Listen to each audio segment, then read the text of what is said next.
I'm going to show you guys how I do my halo technique. First, I'm going to start in the back, and I'm going to take vertical sections. I'm going to clip the one side over away so it doesn't get in my way. And I always start in the back, usually, only because the hair is usually more fragile in the front of the hair versus the back. So I don't want the front to get over processed. So that's why I usually start in the back. But of course it depends on the situation and what color I'm doing. But especially for blonding, I like to start in the back. And I just take very thin slices and saturate them very well. And breathe in and breathe in and breathe in.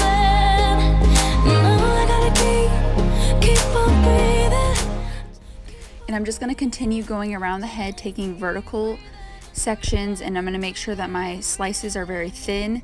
And just be mindful that when you do this technique that you don't start doing a diagonal foil. Keep it straight up and down, and that's when you know it's vertical.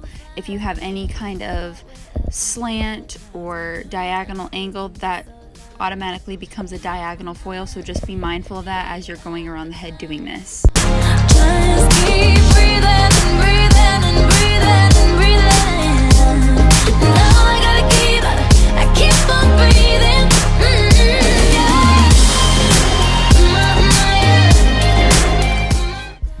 Okay, and at this point half of the head is done, and now I'm going to start on the other side. And because it's almost done and it's not going to take as long, I am going to start in the front. I'm going to keep the foils going in the same direction and just continue with the same thin vertical sections and putting them in the foils until I meet the back.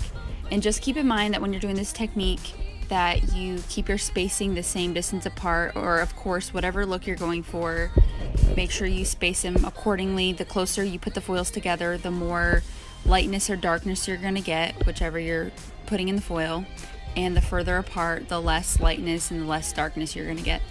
So I like to use this technique for my favorite thing is to use it for balayage, and I like to use it to put low lights in the hair to break up the hair. And by doing these vertical sections, it gives it that piecey look.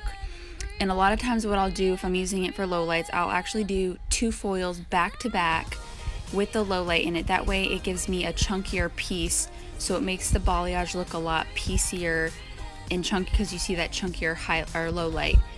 But if I'm using it for a highlight, I'll put them closer together, and I just make sure that I have it right on the root. That way it looks like it's coming out of her root. Or if she wants more of a shadow root, this is great too, because all you have to do is leave it off the root a little bit, and it just gives a little bit of that shadow, so it's not right directly on the root. I hope you liked this tutorial on my halo technique, and if you guys would like to see any more videos, or if you found this helpful, please leave me a comment in the comments below. Keep breathing and breathing and breathing and breathing.